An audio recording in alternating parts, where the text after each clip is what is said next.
और जंग के बीच डोनाल्ड ट्रंप का ये बहुत बड़ा बयान सामने आया है कि ईरान बिना शर्त सरेंडर कर दे। खामनेई को लेकर ट्रंप ने ये पोस्ट किया है और लिखा है कि हमें पता है कि सर्वोच्च नेता कहां छिपा है। खामनेई एक आसान लक्ष्य है लेकिन मारेंगे नहीं। ईरान के आसमान पर हमारा पूरा कब्जा है और अब खामनेई को अनकंडीशनल सरेंडर कर देना चाहिए, डोनाल्ड ट्रंप ने लिखा है। सोशल मीडिया प्लेटफॉर्म पर 3 पोस्ट डोनाल्ड ट्रंप ने इस पूरे मामले को लेकर किए। लिखा कि अब ईरान के आसमान पर हमारा पूरा कंट्रोल है। हम अच्छे से जानते हैं कि सुप्रीम लीडर कहां छिपा है। उस तक पहुंचना बहुत आसान है लेकिन हम उसे मारेंगे नहीं, कम से कम अभी तो नहीं। ट्रंप ने अपने अंतिम पोस्ट में लिखा कि अनकंडीशनल सरेंडर, बिना शर्त सरेंडर करना होगा।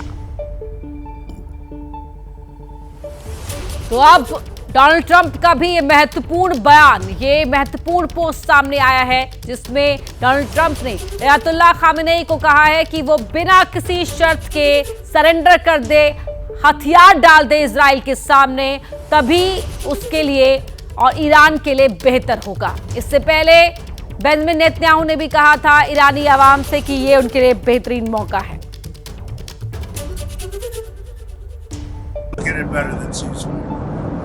Looking for a ceasefire. I didn't say I was looking for a ceasefire. That was Emmanuel, nice guy, but he doesn't get it right too often. But we're not looking. We're looking for better than a ceasefire. Ceasefire. What are you looking for here?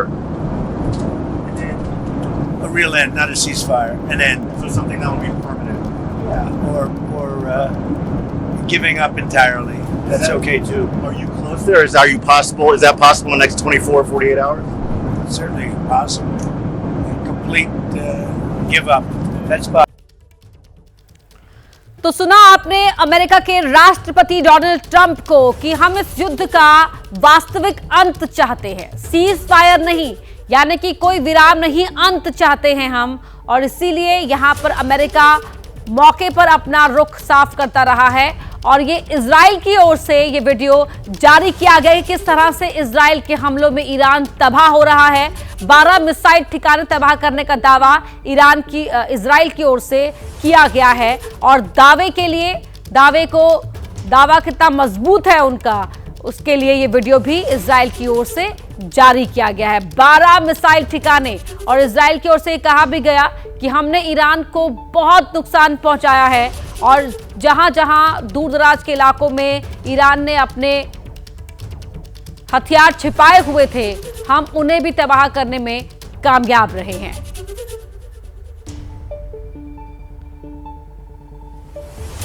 तो जैसा कि हमने आपको पहले ही बताया कि Iran की ओर से भी और इजराइल की ओर से भी एक दूसरे पर लगातार हमला जारी है और साथ ही दावे भी किए जा रहे हैं कि कौन इस युद्ध के मैदान में भारी पड़ रहा है। ईरान ने भी ये वीडियो जारी किया है, एक के बाद एक मिसाइलें ईरान की ओर से जब लॉन्च की गई तो उसी का ये वीडियो ईरान की ओर से जारी किया गया है। तो वहीं इजराइल की ओर से भी मिसाइलें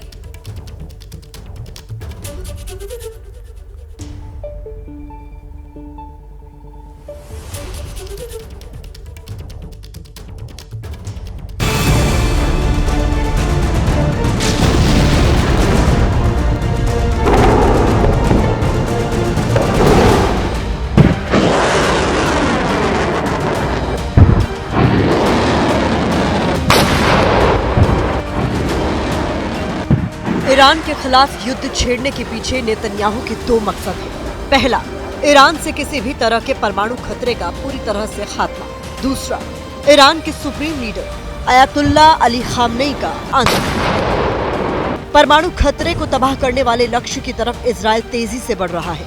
पिछले 5 दिनों में इजरायली फोर्सेस ने ईरान के सैन्य ठिकानों, एनर्जी इंफ्रास्ट्रक्चर समेत राजधानी तेहरान में कई जगहों को टारगेट किया है। यही नहीं, तेल अवीव ने ईरान के सैन्य अफसरों और परमाणु वैज्ञानिकों को भी निशाना बनाया है।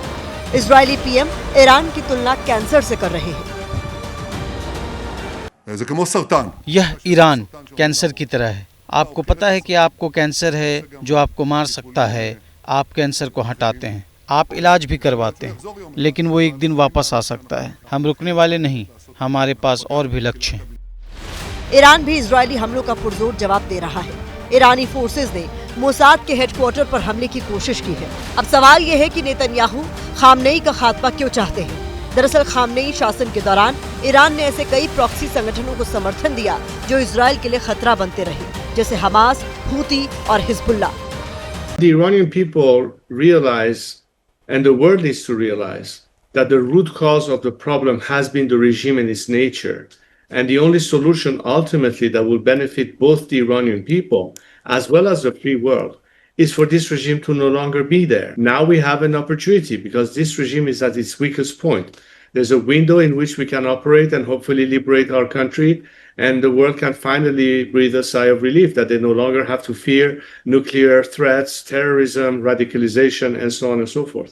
खबर है कि इजराइल ईरान को बहुत जल्द सरप्राइज देगा। ये लेबनान में हिजबुल्लाह पर हुए पेजर ब्लास्ट जैसा हमला हो सकता है।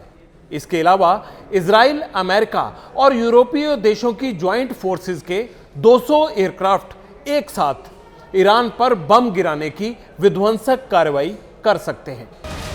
नेतन्याहू को लगता है कि खामनेई के खात्मे के साथ इजराइल की सुरक्षा पर मंडराने वाला खतरा भी खत्म हो जाएगा, लेकिन इजराइल बिना अमेरिका की मदद के अपने लक्ष्य को हासिल नहीं कर सकता। यही वजह है कि वह लगातार ईरान के परमाणु हथियारों का डर दिखा रहा है और अमेरिका से मदद मांग रहा है। कनाडा से वॉशिंगटन डीसी पहुंचने के तुरंत बाद अमेरिकी राष्ट्रपति डोनाल्ड ट्रंप ने कहा कि ईरान परमाणु कार्यक्रम के बेहद नजदीक पहुंच चुका है और इस बार वो इस समस्या का वास्तविक अंत करना चाहते हैं। What specifically is better than a ceasefire? What are you looking for here?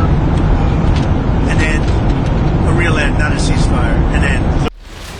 Israel ने कुछ ऐसा ही जॉर्ज डब्ल्यू बुश जूनियर के कार्यकाल में किया था। सद्दाम हुसैन के शासन के दौरान इराक के पास सामूहिक विनाश के हथियारों का दावा किया था और इसे पश्चिम एशिया की शांति के लिए बड़ा खतरा बताया था। इसके अलावा अमेरिका में यहूदियों की एक बड़ी लॉबी है जो प्रशासन के फैसलों में दखल रखती है। इसी यहूदी lobby the American Israel public affairs committee ने भी बुश को सद्दाम के खिलाफ एक्शन के लिए उकसाया।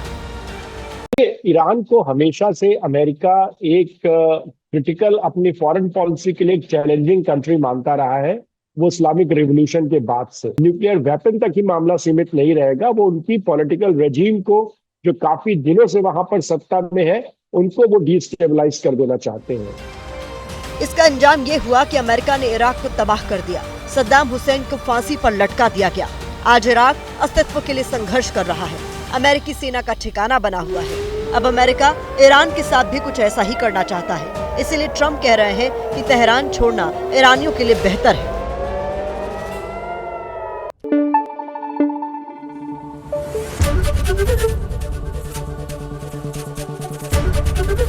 एबीपी न्यूज आपको रखे आगे।